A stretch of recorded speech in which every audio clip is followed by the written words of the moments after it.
Bismillahirrahmanirrahim. Assalamualaikum warahmatullahi wabarakatuh. Alhamdulillahirabbil alamin. Alhamdulillahilladzi arsala rasulahu bil huda wa dinil haq liyudhhirahu 'alad dini kullihi wa kafa billahi syahida. Asyhadu an la ilaha illallah wahdahu la syarikalah wa asyhadu anna Muhammadan abduhu wa rasuluhu la nabiyya ba'dah. Allahumma shalli wa sallim wa barik ala sayyidina Muhammadin wa ala alihi wa sahbihi wa man tabi'ahu ila yaumiddin, amma ba'.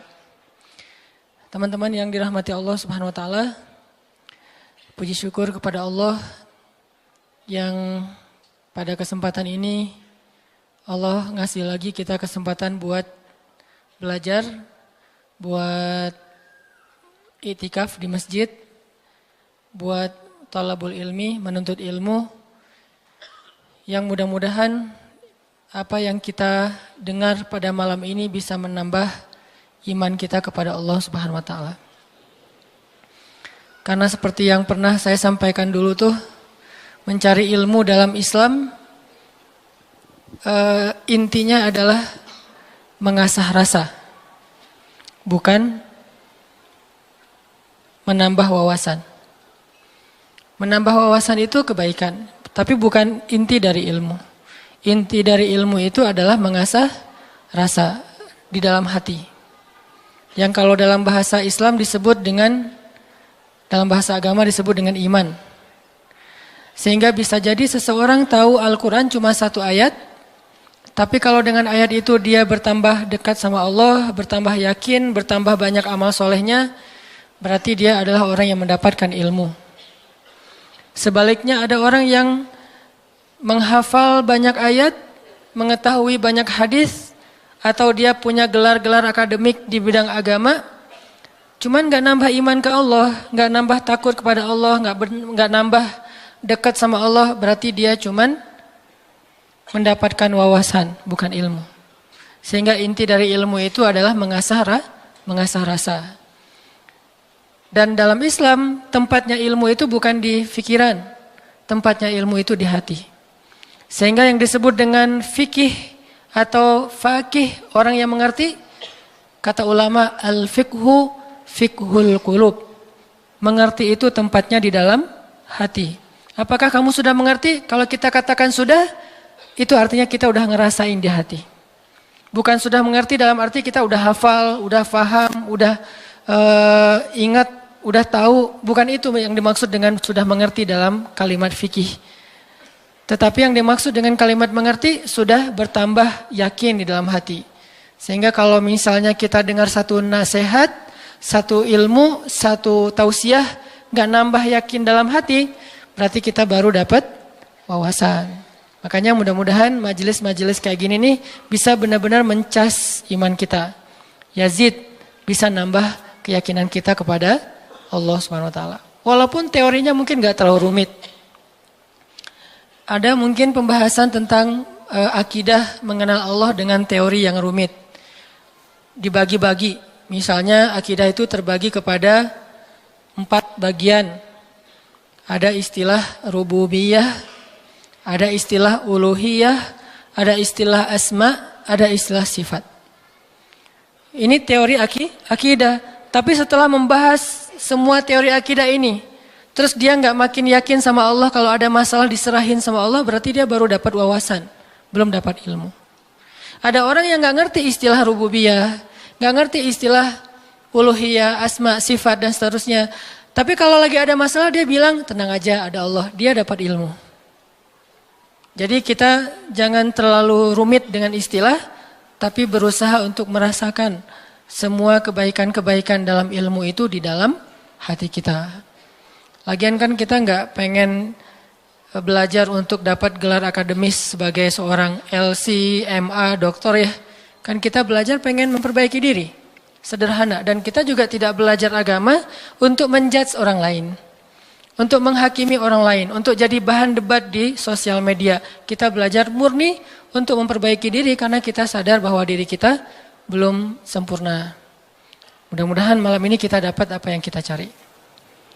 Terus makasih untuk kesekian kalinya buat teman-teman yang selalu hadir, yang istiqomah, yang bahkan diam-diam banyak yang datang dari tempat-tempat yang jauh, yang diam-diam banyak yang sudah berkorban untuk bisa hadir dalam majelis ilmu ini, yang mungkin udah berusaha semaksimal mungkin untuk hadir lebih awal, tapi ternyata qadarullah tetap nggak dapat tempat di dalam, harus tetap di luar.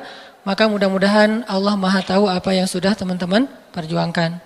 Dan saya selalu nge-mention tentang anak muda Bandung kemanapun saya pergi, bahwa memang syiar teman-teman di Bandung ini udah tersebar di seluruh Indonesia.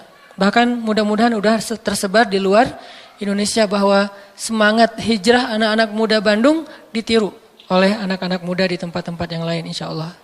Sehingga kita dapat pahala dari kebaikan yang ditiru itu. Wa ja'alna lil muttaqina imama, jadikanlah kami imam, teladan dalam ketakwaan. Jadi imam di sini bukan suami. Kalau itu masih lama kali ya. Imam di sini adalah teladan. Belum ada tanda-tandanya soalnya. Baik teman-teman, malam ini kita akan bahas tema plesetan dari salah satu grup band pada masanya. Yang tahu ini berarti usianya sekian. Saya juga nggak tahu karena masih muda. Nggak gaul makanya nggak tahu. Kalau nggak salah namanya Lamb of God ya. Jadi diplesetin jadi Mud of God. Tentang apa itu? Tentang, ini kalau yang plesetannya ya. Tentang gimana kita belajar memahami maunya Allah. Gimana kita belajar mengerti apa yang Allah kehendaki di dalam satu peristiwa kalau kita ngalamin sesuatu. Karena kalau kita nggak ngerti maunya Allah, nggak ngerti apa kehendak Allah di dalam apa yang kita alamin, kita jadi gampang putus asa. Kita jadi kadang-kadang malah berburuk sangka kepada Allah. Kalau udah berburuk sangka kepada Allah, pasti kita akan mengambil jalan-jalan yang harusnya kita hindari. Nah, kita belajar nih memahami Allah kayak gimana sih maunya. Dan orang yang dekat sama Allah ngerti banget yang gini-gini nih. Kita pengen belajar kayak gitu juga. Kan ada orang, sebutlah kita ya sama teman. Kita tuh udah dekat sama dia. Dari SD kita udah barengan. Sama-sama SD tapi beda SD-nya. Gak lucu ya. Gak ketawa gitu.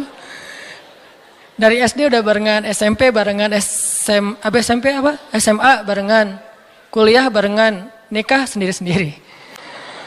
Nah, udah dari dulu tuh kita udah kenal banget sama dia. Jadi kan kita udah punya feel ya. Udah ngerti banget lah, udah peka banget dia kayak gini, dia kayak gitu, dia lagi sedih, dia lagi marah, dia tersinggung. Kita udah ngerti banget nih. Begitu dia ngomong satu kata, kita langsung ngerti. Misalnya dia ngomong apa gitu. Oh, berarti dia lagi gak enak hati nih. Dia WA aja nih.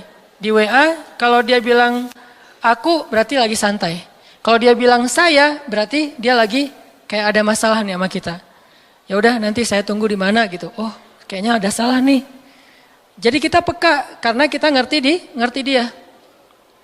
Terus ada apa yang kita lakuin tuh kita ngelakukan sesuai dengan, karena kita empati ya. Kita ngelakuinnya sesuai dengan apa yang nyaman buat dia. Terus kalau dia misalnya ngelakuin sesuatu, kita ngerti kenapa dia melakukan itu. Nggak sampai seseorang suuzon. Kenapa ada orang suuzon sama dia? Karena nggak ngerti sama dia. Kenapa ada orang yang salah sangka? Karena nggak ngerti. Gitu juga kita ke Allah. Sahabat Nabi itu sangat mengerti Allah kayak gimana, Rasul kayak gimana. Sehingga ketika turun ayat Al-Quran, mereka bukan cuma ngerti teks atau makna dari ayat secara tekstual. Tapi mereka juga ngerti pesan di balik ayat itu. Ini berarti kita udah berusaha untuk berpikir dengan apa maunya Allah. Kalau bahasa agama dengan logika Rabbaniyah. Bukan dengan logika ilmiah. Tapi Rabbaniyah. Berpikir dengan logika Allah. Bukan dengan logika kita doang. Contoh teman-teman. Ketika turun ayat. Salah satu ayat terakhir yang turun kepada Nabi di Al-Maidah. Al-yauma akmaltu lakum dinakum wa atmamtu alaikum ni'mati wa raditu lakumul Islam dinan. Hari ini telah aku sempurnakan untuk kalian nikmatku, singkatnya, dan aku ridhoi Islam sebagai agama bagi kalian. Ketika turun ayat ini, sebagian besar para sahabat bertakbir, Allahu Akbar, bahagia gitu. Kenapa bahagia? Karena ayat ini ayat berita gembira, artinya Islam udah sempurna. Islam sudah utuh, syariat udah beres nih. Tapi ada satu sahabat, yaitu Abu Bakar As-Siddiq, malah nangis ketika ayat ini turun. Ketika yang lain berbahagia. Ditanya sama sahabat yang lain, kayak Umar gitu, ya Abu Bakar, wahai Abu Bakar, kenapa kamu bersedih, kenapa kamu nangis? Bukankah ini ayat busyra, berita gembira? Kata Abu Bakar, ya ini ayat berita gembira. Terus kenapa kamu sedih? Soalnya kalau agama sudah sempurna, syariat sudah utuh, berarti tugas Nabi udah selesai. Kalau tugas Nabi udah selesai, berarti sebentar lagi Nabi akan kembali kepada Allah. Ini tanda-tanda perpisahan. Bisa dibilang kalau haji itu ada haji wada, ayat juga ada ayat wada, ayat perpisahan. Salah satu ayat perpisahan surat Al-Maidah ini. Barulah para sahabat yang lain realize, dan mereka pun menangis. Ini berpikir, merasanya itu udah benar-benar peka. Kalau bahasa kemanusianya empati gitu. Kayak saya pernah jalan sama istri.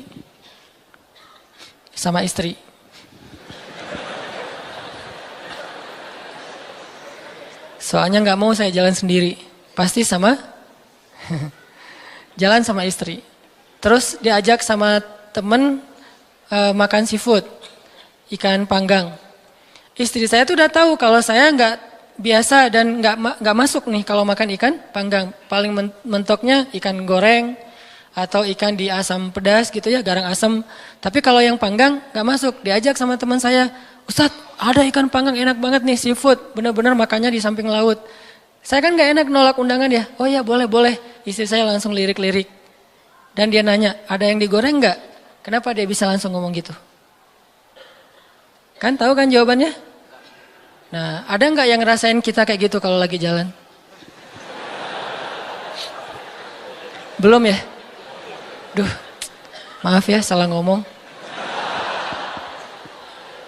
Yang empati sama kita, yang ngerti banget kita maunya apa, nggak sukanya apa, dia langsung ngerti, langsung minta ikan goreng. Karena saya tahu saya nggak bisa makan ikan panggang. Atau ada yang ngajak makan kayak ada terasinya, ada jengkolnya. Ini enak banget nih, segala macam promo gitu. Saya diem aja. Kan nggak mungkin saya bilang saya nggak suka jengkol, nggak suka terasi. Ternyata menu favorit restoran itu justru jengkol sama terasi. Istri saya langsung mesen apa gitu. Ada telur goreng misalnya. Ini artinya udah ngerti dan berpikir, merasa dengan cara empati tadi, peka. Bisa nggak kita ke Allah kayak gitu? Sehingga ketika Allah memberi kita satu hal yang kita sebut musibah, kita sebut kayak ujian, karena kita mengerti Allah, akhirnya kita tahu harus kayak gimana. Akhirnya kita tahu gimana maunya Allah, apa ada yang ada di balik suatu peristiwa yang kita alamin. Ini penting teman-teman. Kenapa? Biar kita bisa belajar sabar, belajar husnuzon, dan survive dalam satu masalah. Menggunakan logika Allah. Nah, untuk itu kita coba angkat satu kisah di dalam Al-Quran yang menjelaskan tentang matematikanya Allah ini, ada di dalam surat Al-Anfal. Coba teman-teman buka surat ke-8, surat Al-Anfal. Kita tilawah beberapa ayat pertama. Kita lihat nih, logika Allah ketika kayak bentrok dengan logika hambanya. Yaitu surat Al-Anfal ayat 5. Kita baca ayat 5 sampai ayat 8. Ini salah satu peristiwa ketika logika Allah kayak bentrok dengan logika manusia. Kepengennya Allah beda sama kepengennya hamba. Terus apa yang dilakukan hamba itu, terus apa hasil setelah itu? Kita coba baca ayat 5 sampai ayat 8. A'udzu billahi minasy syaithanir rajim. Silakan.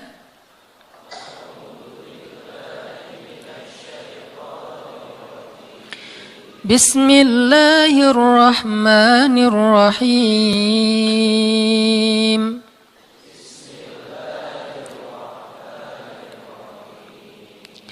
Kama akhrajaka rabbuka min baitika bil haqq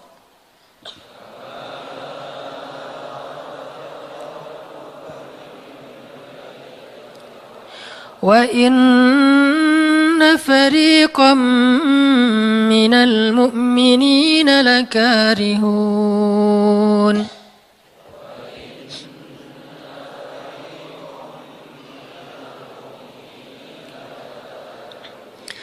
يجادلونك في الحق بعدما تبين كأنما يساقون إلى الموت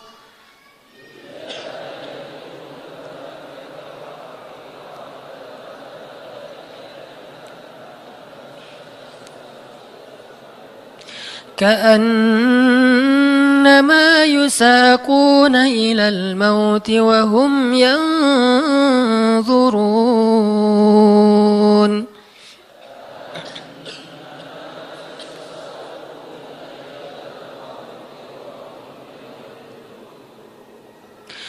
وإذ يعدكم الله إحدى الطائفتين أنها لكم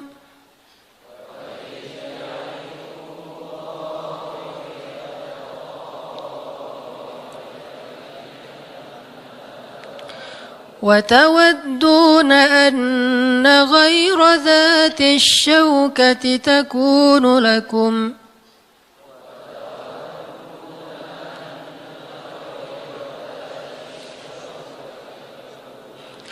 ويريد الله أن يحق الحق بكلماته ويقطع دابر الكافرين.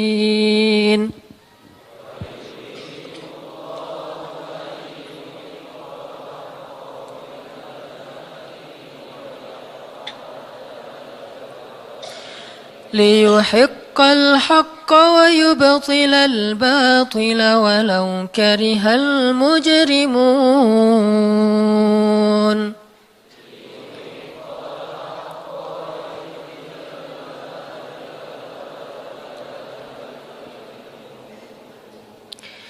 Yaitu sebagaimana Tuhan kalian telah menyuruh kalian untuk pergi dari rumah kalian dengan sebenar-benarnya.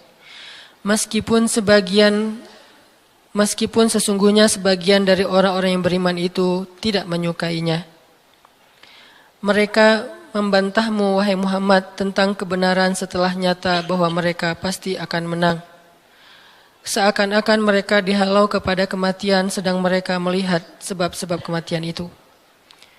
Dan ingatlah ketika Allah menjanjikan kepada kalian bahwa salah satu dari dua golongan yang kalian hadapi adalah untuk kalian, sedangkan kalian menginginkan golongan yang tidak memiliki senjatalah untuk kalian. Tetapi Allah hendak membenarkan yang benar dengan ayat-ayatnya dan memusnahkan orang-orang yang menentang sampai ke akar-akarnya. Agar Allah memperkuat yang hak itu Islam dan menghilangkan yang batil atau kemusyrikan, walaupun orang-orang yang berdosa itu tidak menyukainya. Shadaqallahul azim. Ngerti teman-teman? Agak kurang jelas ya.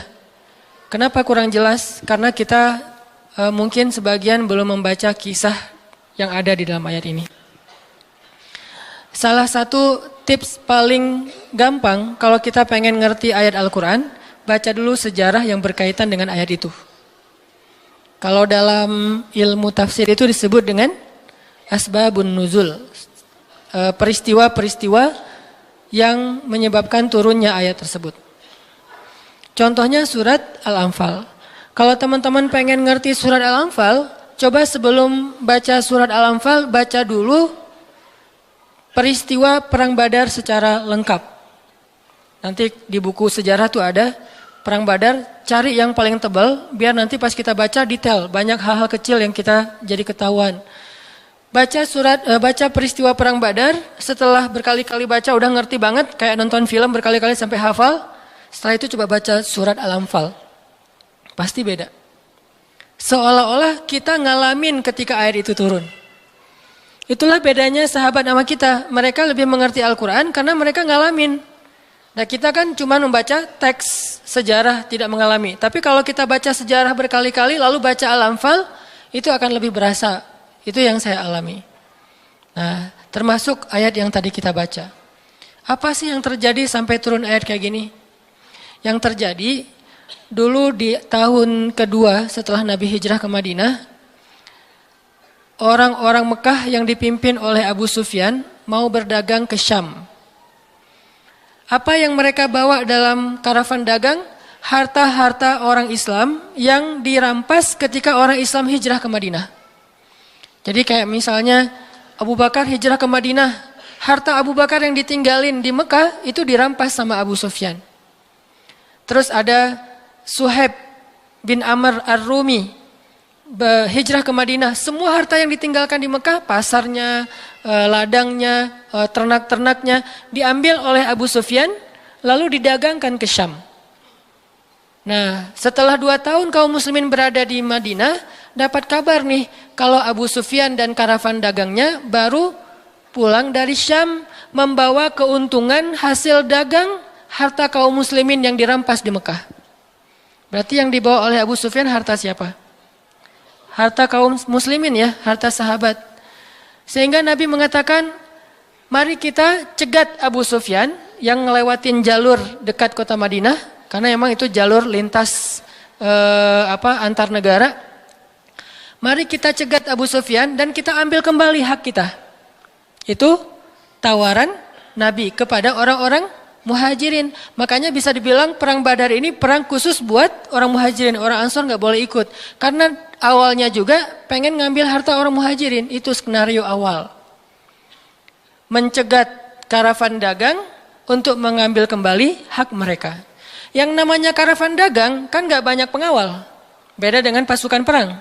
Paling-paling pengawalnya 10-20 dibandingkan sahabat yang 300 orang, ini kecil. Sedangkan keuntungannya kalau berhasil mencegat besar. Jadi tantangannya, resikonya kecil, keuntungannya besar. Ini skenario awal. Sehingga para sahabat semangat. Udah 2 tahun kita kelaparan. Udah 2 tahun kita gak punya apa-apa. Bergantung kepada orang Ansor. Gak enak sama orang Ansor. Masa makan terus di rumah orang? Nah sekarang kebetulan harta kita lewat nih. Ya udah kita rampas lagi. Itu skenario awal. Udah siap-siap nih. Udah siap-siap mau berangkat jalan. Tengah jalan Abu Sufyan dapat berita. Kan pakai mata-mata gitu. Dapat berita bahwa kaum muslimin mau mencegat. Akhirnya Abu Sufyan langsung nelpon Abu Jahal. Jahal gitu. Nelpon Abu Jahal. Dan sinyalnya bagus lagi waktu itu. Langsung telepon. Gak putus-putus. Kita mau dicegat nih, coba kamu kirim pasukan untuk melindungi karavan dagang. Soalnya harta yang kami bawa juga ada hak kamu di situ. Jadi diiming-imingi. Abu Jahal pun kemudian mengumpulkan orang-orang Mekah sebanyak kurang lebih 1.000 orang untuk mengawal karavan dagangnya Abu Sufyan. Langsung melesat, satu pasukan bergerak cepat sehingga sekarang ada 2 target. Satu karavan dagang, satu lagi pasukan militer yang jumlahnya 1.000 orang. 3 kali lipat lebih banyak dari kaum muslimin. Tiba-tiba turun ayat kepada Nabi. Terus Nabi mengatakan kepada para sahabat, wahai para sahabat, sekarang kita punya 2 pilihan. Mau tetap mencegat Abu Sufyan, atau kita sekarang malah beralih ke Abu Jahal dengan pasukannya. Sok pilih yang mana kalian. Kaum muslimin sebagian besar memilih tetap seperti rencana awal, mencegat karavan dagang. Jangan mencegat pasukan. Ngapain kita capek-capek perang sama Abu Jahal, untungnya nggak ada. Terus pasukannya lebih banyak, resikonya lebih besar. Dan mereka terlatih, kita sipil yang dipersenjatai seadanya. Mending kita tetap kepada Abu Sufyan, untungnya besar, resikonya kecil, dan sama-sama sipil. Tapi ternyata ketika disuruh pilih kayak gitu, kaum muslimin udah memilih pilihan mereka, Allah memilih pilihan Allah. Kata Allah, enggak. aku memilih kalian menghadapi Abu Jahal. Berat gak sih kayak gitu? Ini matematika Allah, hitung-hitungannya Allah nih. Logika Allah. Kadang hidup kita kayak gitu banget teman-teman. Kita pengen kuliahnya ini, ternyata yang lulusnya bagian ini. Saya dulu pengen kedokteran. Tapi lulusnya malah ke Mesir. Ya alhamdulillah, karena nilai eksatnya jelek. Ya udahlah ke Mesir aja. Dan ke Mesir juga dulu niatnya bukan mau kuliah, mau main. Wah bagus juga kan dulu ada Dunia dan Berita suka perkiraan cuaca gitu kan, internasional. Kairo hujan gitu. Wah Kairo, pengen kuliah ke luar negeri. Artinya bukan pengennya saya ke Kairo, tapi Allah menghendaki kayak gitu. Bukan pengennya saya menikah, Allah yang menginginkan. Saya pengennya dari dulu, bukan waktu itu. Jadi bukan pengennya saya menunda pernikahan ya. Pengennya mah 17 tahun nikah wilah. Lulus SMA atau belum lulus mah nikah. Tapi pengennya Allah usia 22 tahun. Ada yang 32 tahun. Ada yang 42 tahun. Ada yang masih betah sendiri. Nah pengennya kita mah udah mau nikah nih sekarang nih. Tapi pengennya Allah, jangan kamu jaga ibu dulu. Pengennya kita kerjanya kayak gini nih, usaha. Tapi takdirnya Allah jadi misalnya masuk ke pegawai negeri. Atau sebaliknya pengennya pegawai negeri malah jadi pengusaha. Dan seterusnya. Ada lulusan sains tapi usahanya di wisata kuliner. Di usaha kuliner. Ada yang kayak gitu. Ada teman saya lulus ITB planologi. Tata kota. Tapi usaha kuliner. Tapi alhamdulillah dan sukses.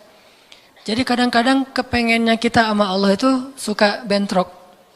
Dalam kondisi kayak gitu apa yang harus kita lakukan? Termasuk kepengennya kita nggak punya anak dulu. Tapi nggak tahu gimana caranya tiba-tiba punya anak misalnya. Masih nggak tahu lagi gimana caranya ya. Kan ada tuh udah nikah, kita jangan punya anak dulu ya, karir dulu ya aja. Tapi ternyata nggak ada ikhtiar, pasrah gitu ya akhirnya punya anak misalnya. Kan bukan kepengennya kita. Atau pengen punya anak tapi belum punya aja, udah 15 tahun menikah belum punya anak. Kayak Nabi Zakaria gimana nih? Ketika apa yang kita inginkan dengan apa yang Allah inginkan kesannya bentrok. Itulah yang terjadi kepada kaum muslimin dalam perang Badar. Mereka pengen Abu Sufyan, Allah pengen Abu Jahal. Sehingga Allah katakan di ayat 5-nya, wa inna fariqam minal mu'minin lakarihun. Walaupun sebagian orang-orang yang beriman itu karihun, nggak suka. Sehingga pada diam-diam mereka sebetulnya ngeluh gitu. Kenapa ya jadi berubah gini? Tahu gini dari awal, gitu kan ya? Mulai desas-desus di antara kaum muslimin. Karihun, tidak suka dengan pilihan ini, nggak suka dengan tawaran ini. Inilah yang terjadi. Dan kita kadang-kadang juga karihun dengan kehendak Allah. Karihun, kenapa sih harus kayak gini? Kenapa sih saya hidupnya gini-gini amat? Kenapa saya yang diperlakukan kayak gini? Kenapa? Dulu ada satu tips, katakan saja la'allahu khair. Ya mudah-mudahan ada kebaikan di sini. Yang penting saya udah ikhtiar, jadinya kayak gini, ya udah jalanin aja. Saya udah ikhtiar, jadinya sama dia, ya udah jalanin aja. Mudah-mudahan la'allahu khair. Nah ini kita coba nanti lanjutkan lagi kisah perang Badar. Terus kita coba lihat hubungannya dengan hidup kita tuh kayak gimana. Mudah-mudahan kita bisa tahu apa yang harus kita lakukan kalau keinginan kita dan keinginan Allah kadang-kadang seperti bentrok. Kita sholat isya dulu ya. Bismillahirrahmanirrahim. Teman-teman yang dirahmati Allah Subhanahu wa taala, tadi kita bahas tentang gimana kadang-kadang kondisi ketika keinginan kita sama maunya Allah itu nggak ketemu. Kita dalam contoh sehari-hari aja. Misalnya mau main, ternyata lapangannya becek misalnya. Kalau buat anak-anak BMX atau skate mau ngetrik ternyata lagi cedera. Atau mau jalan sama seseorang, hujan misalnya. Apain lagi? Mau beli handphone baru, ternyata usaha kita yang tadi kita udah pikirin ada untungnya malah rugi. Mau jalan-jalan keluar kota, pasangannya sakit. Dan banyak, kadang-kadang penyebabnya sepele banget. tapi bikin kita kecewa. Nah, gimana caranya kalau kondisinya kayak gitu? Sama kayak para sahabat dulu dalam perjalanan umroh. Pengen umroh, ternyata udah sampai di perbatasan kota Mekah, gak boleh masuk, disuruh pulang lagi ke Madinah. Itu kan diceritain dalam surat Al-Fat ya, tentang perjalanan umroh yang berakhir dengan malah perjanjian Hudaybiyah. Niatnya pengen umroh, tapi endingnya perjanjian. Yang isi perjanjiannya, poin-poinnya kayaknya ngerugiin umat Islam banget. Tapi kan Allah punya rencana, dan rencana Allah pasti yang terbaik daripada rencana kita. Masalahnya gimana kita bisa ridho, bisa rela kalau kondisi itu terjadi dalam hidup kita. Kita sih yakin, ini adalah qadarullah, keinginan Allah. Tapi bikin kita yakin itu jadi berbuah, yakin itu kan kayak pohon ya. Iman itu adalah pohon. Gimana biar pohon ini berbuah? Salah satu buahnya itu adalah sifat ridho, sifat nerima. Sehingga dengan sifat ridho itu akhirnya kita punya kebaikan. Kebaikannya jadi bisa survive, tenang hadapi masalah, sabar dan seterusnya. Nah, gimana caranya? Setelah kita dapat sesuatu, kita yakin kepada Allah terus jadi ridho. Nah, ini belajar matematikanya Allah Subhanahu wa taala. Dan itulah yang terjadi dalam perjanjian Hudaybiyah. Terjadi kepada Siti Maryam yang tadi dibacain suratnya. Maryam gak pengen punya anak tanpa suami. Kalaupun harus punya anak, nikah dulu. Tapi Allah punya rencana lain. Rencana manusia punya anak setelah nikah. Lagian Maryam lagi belum siap menikah nih. Belum ada cowok yang pantas buat Maryam. Justru karena itulah Allah beri dia anak tanpa laki-laki, tanpa suami. Kenapa? Gak ada suami yang pantas buat Maryam. Mungkin satu-satunya lelaki yang pantas buat Maryam cuma Nabi Muhammad. Tapi kan beda zaman. Masa Maryam harus nunggu Nabi Muhammad 300 tahun lagi kan ya? Nah, ternyata karena nggak ada yang pantas buat dia, akhirnya dia punya anak tanpa harus melalui seorang suami. Mungkin kita terlalu soleh sehingga nggak ada yang pantas buat kita. Pantasnya cuma bidadari, ya udah di akhirat nikahnya. Husnuzannya mah ya. Mungkin di atas nih nggak ada yang pantas jadi imamnya, soalnya terlalu solehah. Jadi imam juga kayak ragu gitu. Aduh, ngimamin dia, hafalannya udah luar biasa, bacaannya lebih bagus, guru tahsin lah gitu. Saya baru belajar pratahsin, masa mau jadi imam seorang cewek yang guru tahsin? Karena dia terlalu keren, akhirnya nggak ada yang pantas buat dia nih. Maryam kayak gitu banget. Karena terlalu keren, terlalu soleh, sampai ulama aja ragu, Maryam ini nabi atau bukan gitu. Sehingga ada dua pendapat ulama, sebagian bilang Maryam bukan nabi, orang soleh. Tapi ada ulama yang bilang Maryam itu emang nabi, satu-satunya nabi dari cewek. Satu dari 4 perempuan yang sempurna. Dan di antara 4 itu kayaknya menurut sebagian ulama Maryam nomor 1 tuh. Walaupun secara usia Asia, Maryam, Khadijah, Fatimah. Tapi Maryam itu paling keren lah. Tiba-tiba hamil, datang cowok keren, baju putih, jubah putih, auranya tuh luar biasa, pokoknya cowok paling keren aja. Sampai Maryam kaget dan berta'awuz. Inni a'udzu birrahmani minka in kunta taqiyya. Aku berlindung kepada Allah dari kamu. Ketemu cowok keren malah berlindung, bukan bersyukur, coba.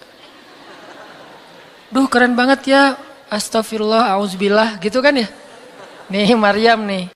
Duh, ceweknya keren banget. Udah lama ngelihat baru auzubillah, enggak. Dari awal auzubillah. Kenapa? Ada pasangan di sebelah gitu. Ada istrinya. Nah, Maryam langsung ta'awuz, inni a'udzu birrahman minka in kunta taqiyya. Kata Jibril, cowok keren itu ternyata namanya Gabriel. Kata Gabriel, innama ana rasulu rabbik li'ahaba laki ghulaman zakiyya. Jangan takut Maryam, aku itu utusan Tuhanmu, artinya malaikat yang pengen ngasih kamu anak yang sangat suci. Kata Maryam, anna yakunu li ghulam, gimana saya akan punya anak, walam yamsasni basyarun. Gak ada seorang laki-laki pun yang pernah nyentuh saya, nyentuh aja gak pernah. Walam aku baghiyya, dan saya juga tidak pernah merendahkan diri depan laki-laki, artinya berbuat dosa. Anna yakunu li ghulam, gimana caranya saya punya anak? Kata Jibril, Kadzaliki qala rabbuki huwa alayya hayyin. Itu udah kehendak Allah, kehendak Allah. Dan itu hayyin, mudah banget buat Allah Subhanahu wa taala. Sepele banget lah buat Allah. Fahamalat, tiba-tiba Maryam hamil. Fantabadat bihi makanan qasiyya. Karena Maryam malu ketahuan hamilnya, akhirnya Maryam pun pergi ke suatu tempat yang terpencil, qasiyya, Aqsa. Aqsa itu artinya tempat yang jauh. Masjidil Aqsa disebut Al-Aqsa karena dia jauh dari Masjidil Haram. Kalau Madinah kan dekat. Masjid yang paling mulia kan ada 3 itu ya, Mekah, Madinah, Palestina. Nah, dia disebut Aqsa karena tempatnya jauh. Makanan qasiyya, tempat yang sangat jauh, terpencil, nggak ada siapa-siapa. Fantabadat bihi makanan qasiyya. Fa'aja ahal makhadu. Tiba-tiba dia udah harus ngelahirin setelah sekian bulan, mungkin 9 bulan. Qalat, dia bersandar di sebuah pohon, kemudian dia berkata, ya laitani mittu qabla hadza wa kuntu nasyam mansiya. Dia kayak orang menyampaikan satu bentuk kalimat sedih, kayak kalau bahasa sederhananya kayak ngeluh gitu. Ya laitani mittu qabla hadza, aduhai seandainya aku mati aja daripada harus menanggung malu kayak gini. Maryam itu kan pemalu banget. Mahkota sifat malu itu dipakai banget sama Maryam. Makanya ketahuan hamil nggak punya suami, itu buat Maryam pukulan paling luar biasa, telak banget. Walaupun dia nggak berbuat dosa, tapi tetap aja orang kan ngata-ngatain dia. Ditambah lagi Bani Israel, tahu sendiri kan Bani Israel suka banget viralin fitnah. Ada apa? Viral Bani Israel teh. Maryam hamil di luar nikah, viral. Semua orang ngomongin mana Maryam. Terus rumahnya tuh dilemparin batu karena dianggap sebagai pembawa sial bagi Bani Israel. Dasar Maryam ngaku-ngakunya suci, sok suci segala macam. Sehingga Maryam bilang, ya laitani mittu qabla hadza. Aduhai seandainya saya mati aja sebelum ini terjadi pada saya. Sehingga saya menjadi orang yang tidak pernah dibicarakan oleh siapapun. Sedih. Berarti pengennya Maryam beda dengan pengennya Allah. Secara emosional, secara manusiawi, secara fitrah ada penolakan dan itu manusiawi. Maryam menolak. Begitu juga sahabat Muhajirin. Wa inna fariqam minkum lakarihun. Minhum lakarihun. Walaupun sebagian kalian itu dalam keadaan karih, menolak, enggak suka. Emangnya kita mau nerima musibah? Pasti kita nolak kan secara spontan, fitrah, manusiawi, nolak. Ya laitani mittu qabla hadza wa kuntu nasyan mansiya. Aduhai seandainya aku mati aja sebelum kejadian ini terjadi padaku, sehingga enggak ada orang yang ngomongin tentang aku. Jadi enggak ada trending topik tentang Maryam waktu itu. Dia berharap kayak gitu. Semua berita buka channel mana aja Maryam. Asal buka Instagram yang muncul duluan di home tuh Maryam. Viral banget, semua orang ngomongin Maryam. Sehingga Maryam bayangin, semua orang ngomongin kita se-Indonesia. Karena emang sebelumnya kan Maryam memang selebgram banget kan. Semua orang pengen nge-following Maryam. Jangankan yang cewek-cewek, yang cowok juga pengen nge-following Maryam. Cuman gak ada yang pantas. Semuanya kagum sama Maryam, respect. Tiba-tiba berubah. Kalau gak naik, jatuh kan gak berasa nih. Kita gak naik, jatuh. Paling keseleo dikit. Tapi kalau naiknya udah terlalu tinggi, jatuh kan lebih sakit nih. Maryam tuh naiknya udah terlalu tinggi. Saking tingginya sampai Nabi menyebut dia satu di antara 4 yang sempurna di muka bumi. Nggak ada perempuan yang sempurna kecuali 4 itu. Itu benar-benar dipuja-puja tuh Maryam. Pengen punya anak nanti namanya Maryam. Pengen punya istri kayak Maryam. Pengen punya ibu kayak Maryam. Pokoknya Maryam itu idola banget tuh di zaman tersebut. Bani Israel kalau suka lebaynya luar biasa. Kalau benci, wah noraknya juga luar biasa. Itu Bani Israel. Berlebihan gitu. Kalau suka habis-habisan sampai dijadikan Tuhan kan dulu mereka pernah mengangkat seorang laki-laki yang soleh jadi Tuhan. Namanya Uzair. Namanya Uzair. Disebut sebagai anak Tuhan. Kemudian juga Isa juga gitu. Bani Israel tuh luar biasa kalau suka. Kalau benci, wah habis-habisan juga tuh dijelek-jelekin. Kayak mereka ngejelek-jelekin Musa, Harun. Kalau Harun gak terlalu sih Musa. Kayak mereka ngejelek-jelekin Nabi, malaikat malaikat Jibril. Kan Bani Israel paling gak suka sama Jibril ya. Jadi gak ada orang Yahudi nama anaknya Gabriel tuh gak ada. Rata-rata nama anaknya Michael. Karena mereka senang banget sama Mikail, gak suka sama Jibril. Kenapa? Jibril itu kalau turun pasti bawa perintah. Wahyu kan? Jibril mah hese. bawa perintah wae gitu. Bawel Jibril menurut mereka. Kalau Mikail keren, bawa rezeki, bawa rahmat, bawa apa. Sehingga mereka senangnya sama Mikail. Dibikinlah film jin versus Gabriel. Malah nggak yang baik itu waktu itu jin. Kan banyak tuh film-film kayak gitu tuh. Itu memang dari dulu kayak gitu. Nah, Maryam naik tinggi, dipuja-puja semua orang. Maryam, kalau ketemu Maryam, fall back dong, gitu-gitu pada. Wah, pokoknya heboh aja sama Maryam.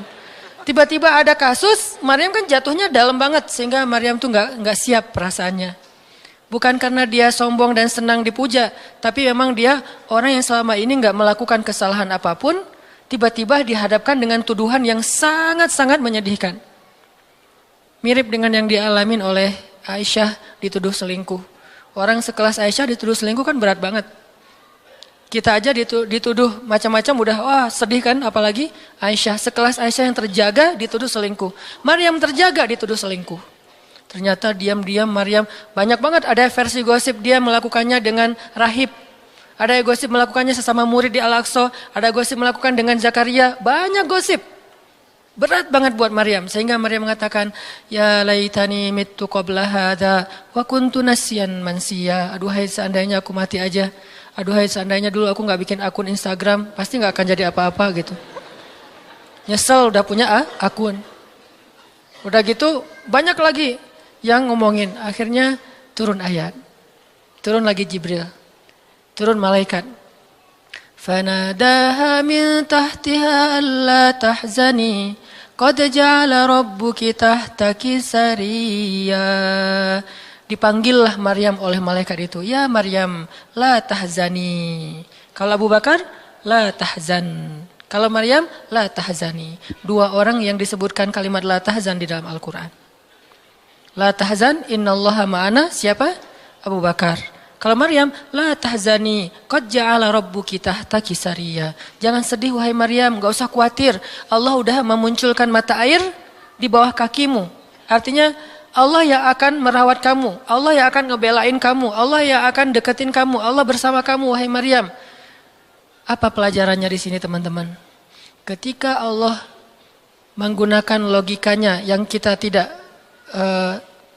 bayangkan, yang awalnya kita tolak, itu artinya Allah sedang memberikan kita kesempatan hanya akan ditolong oleh Allah saja, tidak oleh makhluk. Ketika Allah menempatkan kita dalam suatu situasi yang sulit, yang sampai bikin kita kehabisan ide nih, gimana cara keluar dari situasi ini, itu berarti Allah lagi ngasih kita kesempatan masuk dalam sebuah situasi yang tidak ada yang bisa nolong kita kecuali Allah. Allah pengen nolong sendiri. Dan pertolongan Allah itu ajaib.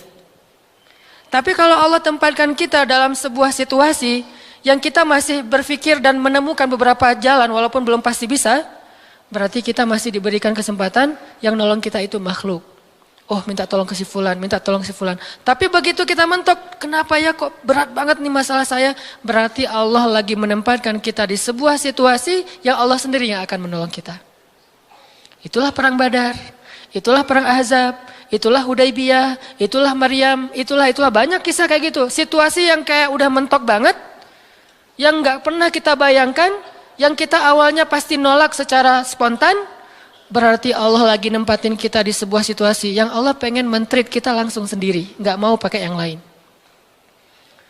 Qad ja'ala rabbuki tahtaki sariyya. Allah sendiri yang akan memunculkan mata air di bawah kakimu, wahai Maryam. Ayub juga kayak gitu. Semua dokter datang habis uang Ayub untuk biaya dokter tapi gak sembuh. Kenapa? Allah gak pengen kesembuhannya dengan cara-cara yang kebayang oleh Ayub. Allah gak pengen kita dapat jodoh dengan cara yang kebayang oleh kita. Reunian, stalking Instagram, salah ngambil kebab. Pokoknya yang kebayang sama kita itu gak akan. Kenapa? Allah pengen ngasih kita cara yang cuman Allah sendiri yang tahu dan itu surprise. Dan itu istimewa banget. Apa itu? Kalau saya tahu berarti bukan surprise kan? Tunggu aja, masing-masing punya rahasia sendiri-sendiri. Dan ini yang bikin kita terus berharap. Sehingga Maryam tiba-tiba ngelihat di bawah kakinya sama Isa udah ada mata air. Minumlah dari mata air itu. Terus kata Allah, "Wa huzzi ilaiki bijid'in nakhlah tusaqit 'alaiki rutban janiyya. Ya Maryam, goyangkan pohon kurma yang ada di sebelahmu. Kan dia tadi bersandar di pohon kurma pas ngelahirin. Terus disuruh goyangin tuh pohon kurma. Saya pernah bilang, bayangin gimana seorang perempuan yang baru ngelahirin, yang lagi lemah disuruh goyangin pohon kurma. Pohon kurma itu ukuran diameternya sebesar meja ini nih. Lebih besar daripada diameter pohon kelapa. Bayangin, ngegoyang pohon kurma sebesar ini, seorang perempuan, goyang gak tuh pohon? Gak bakal, laki-laki aja gak goyang, apalagi sendiri. 10 orang laki-laki aja ngegoyang pohon kurma segede ini, belum tentu goyang. Goyang aja enggak, apalagi sampai ngejatuhin buah kurma. Kalau buah kurma yang udah tua jatuh masih mending, ini yang muda jatuhnya tuh. Berarti kan goyangnya lumayan tuh. Berapa skala Richter ya? Yang muda jatuhnya rutoban janiyya, bukan kurma yang tamar, yang udah tua, yang udah emang dihembus juga pakai angin jatuh enggak. Wahuzzi, goyangkan pohon kurma itu ya Maryam. Apakah Maryam berpikir Allah kalau ngasih perintah yang logis deh? Enggak kan? Kan Allah tahu ini pohon kurma dan saya baru ngelahirin, masa disuruh goyang? Enggak. Logika kayak gini, pertanyaan kayak gini enggak muncul dari orang yang udah pasrah banget sama Allah, yakin kalau Allah yang perintahkan lakukan aja deh. Gak usah tanya gimana nanti hasilnya, itu bagian Allah, bagian kita ngelakuin apa yang Allah perintahin, disebut dengan ikhtiar. Kadang-kadang ikhtiarnya gak nyambung dengan hasil, tapi Allah suruh, ya udah lakuin aja. Maryam pegang tuh pohon, baru digoyang dikit udah langsung berguncang. Tusaqit 'alaiki, jatuhlah, bukan jatuh, berjatuhanlah, berarti banyak nih. Berjatuhanlah untukmu rutaban janiyya, buah-buah kurma yang masih muda tapi manis. Artinya apa? Hasilnya Allah yang pilih. Kurma yang mana yang mau jatuh, dengan rasa apa yang mau jatuh, yang jaraknya sekian dari tempat duduknya yang Maryam yang akan jatuh. Allah yang menentukan hasil, tugasnya Maryam cuma ngegoyangin dong walaupun gak mungkin akan terguncang. Ini iman. Belajar iman. Allah yang suruh ya sudah saya lakukan. Allah suruh ikhtiar ya saya ikhtiar. Allah suruh berobat ya saya berobat. Tapi hasilnya Allah yang nentuin kayak gimana caranya. Akhirnya rutoban janiyya, berjatuhan. Kata Allah, fakuli washrobi wa qarri aina. Makanlah Maryam, minumlah Maryam, dan bersenang hatilah kamu dengan semua ini. Sehingga kata Nabi komen setelah baca ayat ini nih.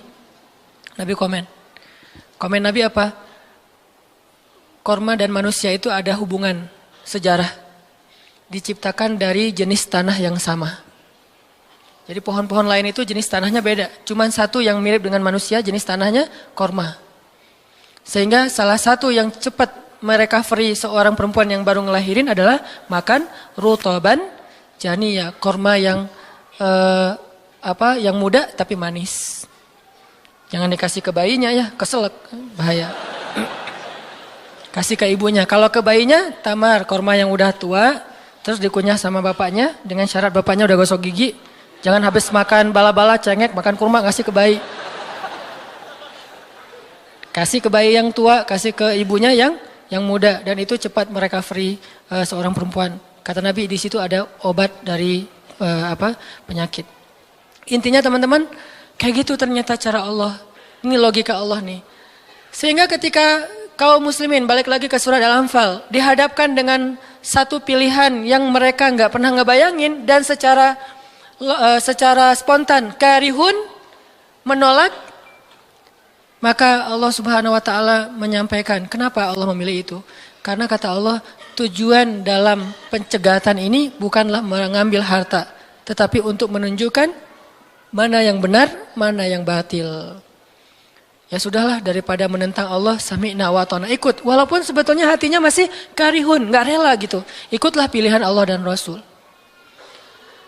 Mereka pun ganti rute, dari yang tadi rute mau mencegat Abu Sufyan, sekarang rute kepada Abu Jahal. Mulai ngutus mata-mata Abu Jahal, berapa pasukannya segala macam, bermalam di sebuah tempat di daerah situ. Malamnya Nabi itu gak bisa tidur. Nabi sepanjang malam beristighosah. Jadi istighosah itu teman-teman salah satu di antara sunnah-sunnah Nabi SAW. Apa istighosah artinya? Doa yang sangat lama. Nabi malam itu sama Abu Bakar berdua gak tidur. Yang lain pada tidur kan besok mau perang nih. Malam ini mereka tidur, besok mau tanding aja disuruh tidur kan ya. Apalagi besok mau perang. Tidur, wajib tidur. Yang belum tidur pokoknya pura-pura tidur. Tidur aja. Kayak kita besok mau akad kan harus tidur ya. Walaupun susah tidurnya.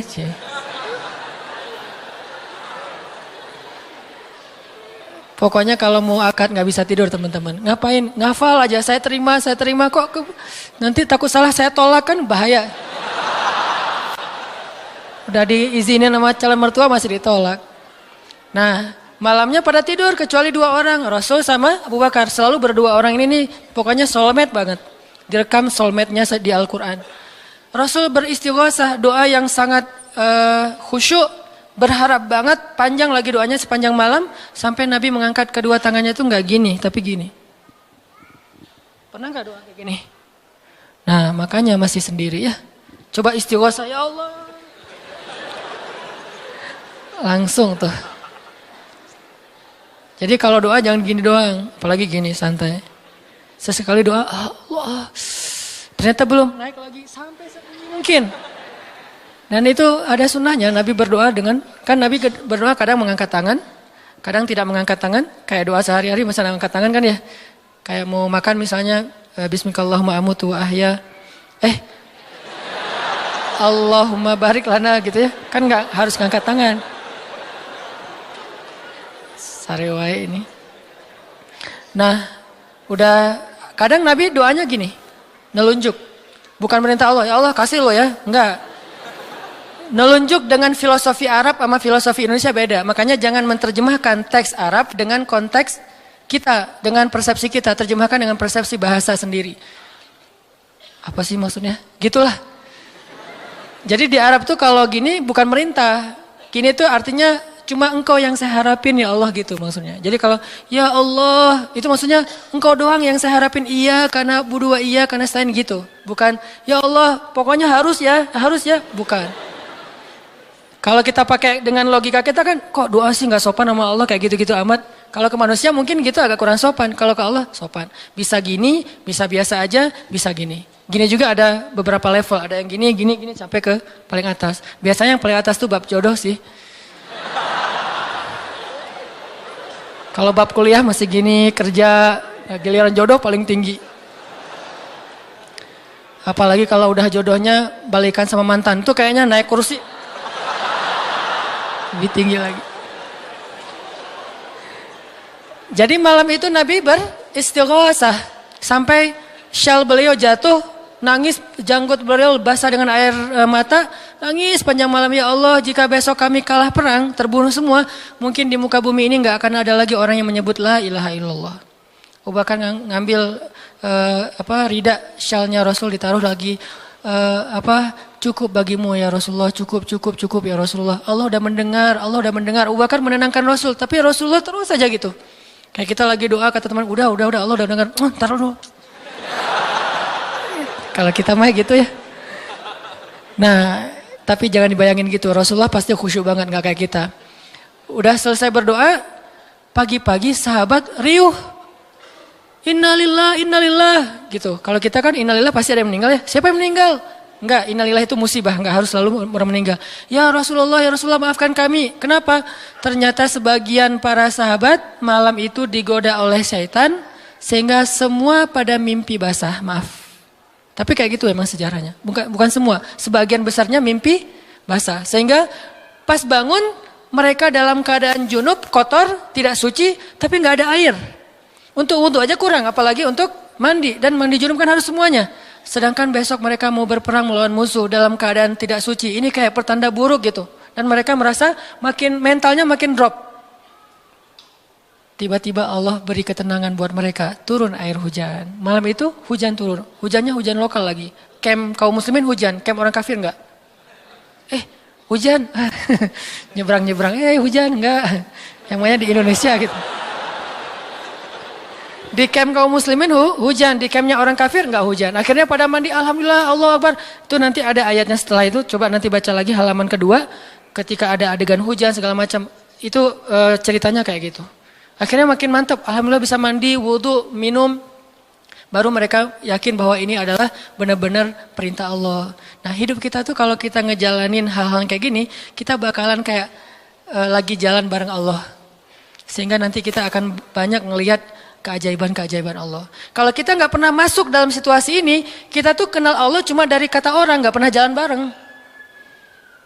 Kita kayak kenal seseorang, tapi kata teman kita, cuma lihat postingannya doang, tapi nggak pernah jalan bareng, jadi nggak kenal dekat gitu, dan nggak akan dapat feel. Begitu juga kita kenal Allah. Kalau kita kenal Allah hanya dalam situasi normal, wajar, nyaman, berarti kita kenal Allahnya cuma dari katanya, cenah. Nggak pernah ngalamin sendiri. Begitu kita dihadapkan dengan situasi kayak gini, berarti kita lagi diajak Allah jalan bareng. Yuk jalan bareng saya. Siap ya Allah. Hah? Banyak kejutan-kejutan. Banyak yang bikin kita kaget. Kenapa? Karena kita jalannya dengan zat yang maha kuasa. Dia akan tunjukin kekuasaan-kekuasaannya. Dan kekuasaan Allah yang paling luar biasa ditunjukin justru dalam kesulitan. Kalau dalam normal nggak luar biasa namanya. Kayak kita sama teman kita. Dia ngasih kita hadiah atau pinjam duit 100.000 pas kita lagi awal bulan, kan biasa aja ya. Coba kalau dia pinjemin duit 50.000 pas akhir bulan, kan luar biasa kan. Jadi makin kita sulit, Allah tunjukin kekuasaannya, di situ kita makin lihat gimana kita tuh bergantung banget sama Allah. Emang Allah bikin skenarionya kayak gitu. Sehingga kalau kita teman-teman dihadapkan atau dikondisikan sama Allah dalam suatu keadaan yang kita nggak siap, yang kita nolak, yang kita berontak, tapi di sisi yang lain kita yakin ini ketentuan Allah, belajar meyakini, oh Allah lagi ngajak saya jalan nih. Allah lagi ngajak saya jalan, biar lebih kenal sama Allah. Biar Allah nunjukin langsung. Satu, kedua niatin juga, oh Allah pengen memperlakukan saya khusus, nggak mau pakai yang lain, berdua aja biar Allah yang menolong saya. Karena udah nggak bisa ngarap siapa-siapa. Akhirnya kaum muslimin pun melakukan peperangan Badar, duel dulu nih. Jadi ada kayak tarung dulu 3 orang dari kaum muslimin, 3 orang dari orang kafir. Tarung salah satunya jagoannya Nabi, kesayangan dan kebanggaan Nabi banget, anak muda yang bernama Ali bin Abi Thalib. Ali maju, kalah musuh, terkapar 3-3-nya mati. Kaum muslimin bertakbir, ahadun ahad. Yel-yel yang dipakai oleh Bilal dulu di Mekah dipakai oleh kaum muslimin. Menanglah perang Badar. Dan dalam peperangan itu Allah tunjukkan yang luar biasa, kaum muslimin ditolong oleh makhluk yang turun dari langit berbondong-bondong, terbang menyambar dengan pakai ikat kepala berwarna hijau. Malaikat. Jadi ada khusus malaikat yang tugasnya sebagai malaikat militer. Ini malaikat angkatan udara nih. Malaikat militer. Kalau yang tadi kan di Maryam angkatan darat. Jadi ngasih korma segala macam. Ini angkatan udara. Nyambar dari atas, bayangin. Kaum muslimin lagi perang, tiba-tiba serangan udara, kan luar biasa tuh. Dan ini pertolongannya munculnya kenapa? Karena kaum muslimin memilih pilihan Allah. Menggunakan logika Allah. Di logika itu, di jalan itu, di kondisi itu, Allah bakalan nunjukin banyak keajaiban. Kalau kita pengen lihat keajaiban, belajarlah untuk bersabar kalau kita tiba-tiba berada dalam kondisi kayak gitu. Kalau enggak, kita enggak akan pernah ngelihat keajaiban dan kebesaran Allah. Tiba-tiba datang malaikat nyamber, terus pergi lagi, nyamber lagi. Itu berbondong-bondong tuh, ribuan malaikat. Ngapain sih kok banyak banget ribuan malaikat? Sebetulnya satu malaikat juga ngehembus kan habis tuh orang kafir ya. Ya apaan sih orang-orang, habis kan ya. Gampang kan buat malaikat, kenapa sampai ribuan? Kata Allah alasannya bukan untuk ngancurin orang kafir. Alasannya untuk meneguhkan orang beriman. Jadi Allah kirim banyak tujuannya untuk meneguhkan orang beriman. Sehingga bertambahlah keyakinan mereka kepada Allah Subhanahu Wa Taala. Kita aja yang memang tidak diberikan kesempatan bisa ngelihat malaikat. Tapi malaikat itu nolongin kita. Terutama nolongin teman-teman yang masih fisabilillah. Itu Allah, malaikat dekat banget sama mereka. Saya udah gak tega nyebutnya. Udah lama kan saya gak menggunakan kata itu ya. Gak tega juga lama-lama. Teman-teman yang masih sendiri, yang masih dalam penantian, malaikat itu kalian gak sendiri. Ada malaikat di sebelah. Malaikat juga kasihan sama kita. Kita aja yang gak ngelihat. Ada malaikat. Kenapa di sini? Saya khusus ditugaskan nemenin orang-orang kayak kamu dan teman-teman kamu. Oh ya, malaikat yang khusus nemenin yang berstatus J tadi. Ada hadisnya Ustadz? Enggak ada sih. Tapi yakinlah bahwa malaikat itu diutus untuk menolong orang-orang yang sabar. Status sabar kan bisa status masalah tadi, bisa masalah rezeki, bisa masalah sakit. Pokoknya ada malaikat aja yang nolongin mereka. Ngedoain mereka, berselawat untuk mereka. memberikan naungan rahmat untuk mereka. Pokoknya banyak tuh. Apalagi para sahabat yang tadi mau memilih pilihan Allah walaupun awalnya nolak, karihun. Karena udah milih pilihan Allah, Allah berikan pertolongan yang luar biasa. Mungkin kalau tadi mereka maksain pilihan sendiri, bisa jadi dua-duanya nggak dapat. Abu Jahal nggak dapat, Abu Sufyan nggak dapat apa-apa. Untungnya mereka bersabar memilih pilihan Allah. Itulah hidup.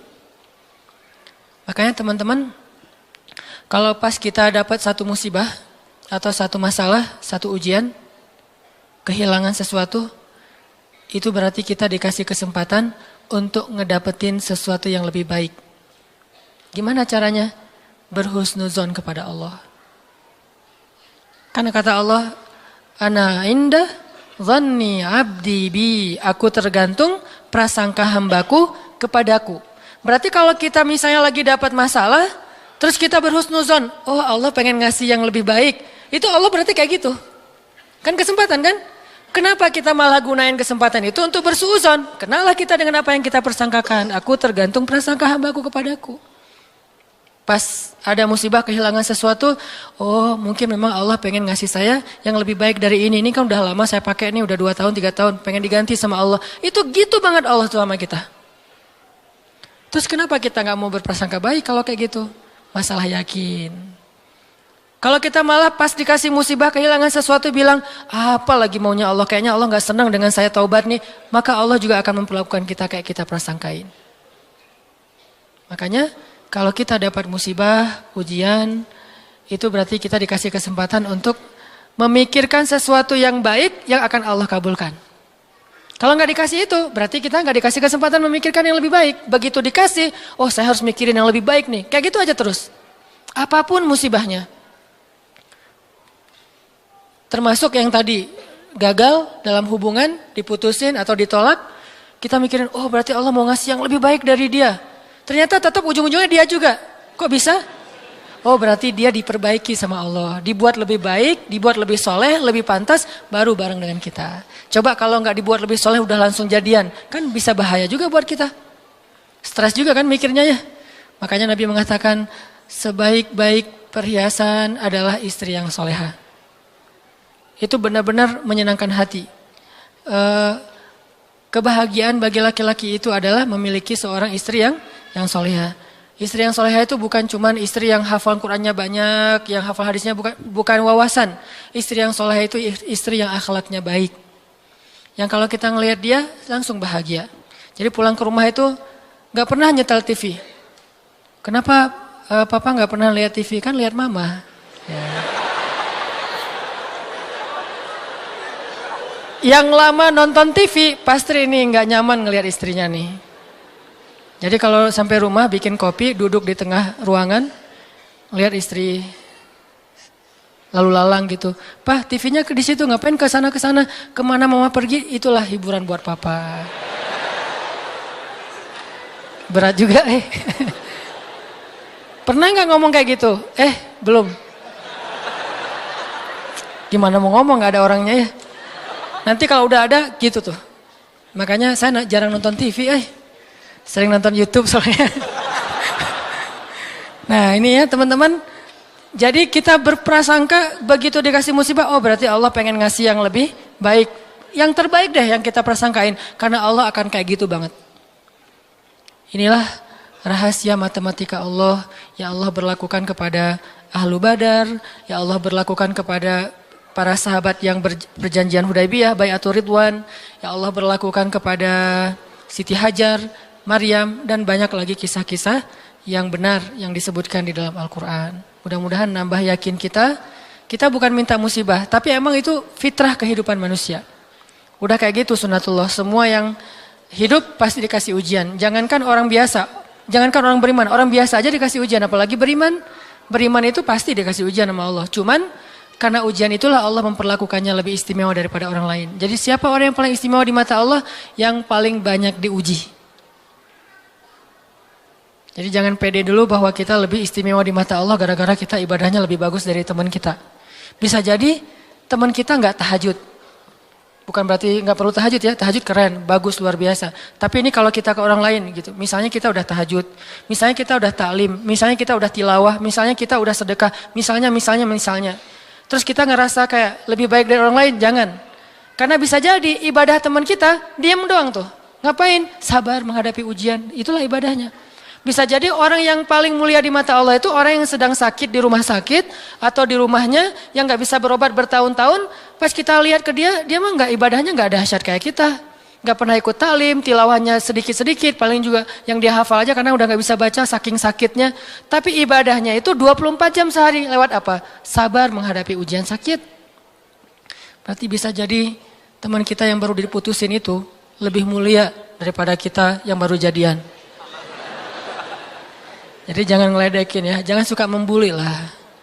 Karena yang dibully itu bisa jadi lebih mulia daripada yang membuli. Astagfirullahaladzim. Ya. Itulah teman-teman kajian tentang matematika Allah. Mudah-mudahan kita mengerti. Maksud mengerti di sini meyakini, bisa bertambah yakin sama Allah dan bisa diterapin. Tadi kalau dikasih ujian, berarti kita punya kesempatan berprasangka baik supaya kita dapat apa yang kita prasangkakan. Kalau dikasih ujian, berarti Allah pengen ngajak kita jalan berdua nih. Kalau dikasih ujian, berarti Allah pengen memperlakukan kita secara khusus. Nggak mau yang lain bantu kita, pengen Allah doang yang bantu. Dan itu keistimewaan dari Allah untuk kita. Ya Allah, paham kami kehendak-kehendak-Mu ya Allah. Jangan biarkan kami berburuk sangka kepada Engkau ya Allah. Karena jika kami berburuk sangka kepadamu, maka itu tidak akan merugikan Engkau sedikit pun ya Allah. Jika kami berputus asa, itu pun tidak akan merugikan-Mu ya Allah. Engkau tidak butuh kepada kami, tetapi kami yang butuh kepadamu ya Allah. Pahamkan kami tentang ketentuan-ketentuan-Mu. Pahamkan kami tentang kebijaksanaan-Mu. Pahamkan kami tentang kebaikan yang ada di sisi-Mu. Sehingga kami bisa menjalani hidup kami dengan penuh prasangka baik. Menjalani hidup kami dengan penuh kesabaran, optimis, berserah, dan selalu yakin kepada Engkau ya Allah. Ya Allah, kuatkanlah iman kami. Karena dengan kekuatan iman itulah kami bertahan. Kami tidak bertahan karena fisik kami yang kuat. Kami tidak mampu bertahan karena uang kami yang banyak. Kami tidak mampu bertahan karena kesempatan kami yang lapang.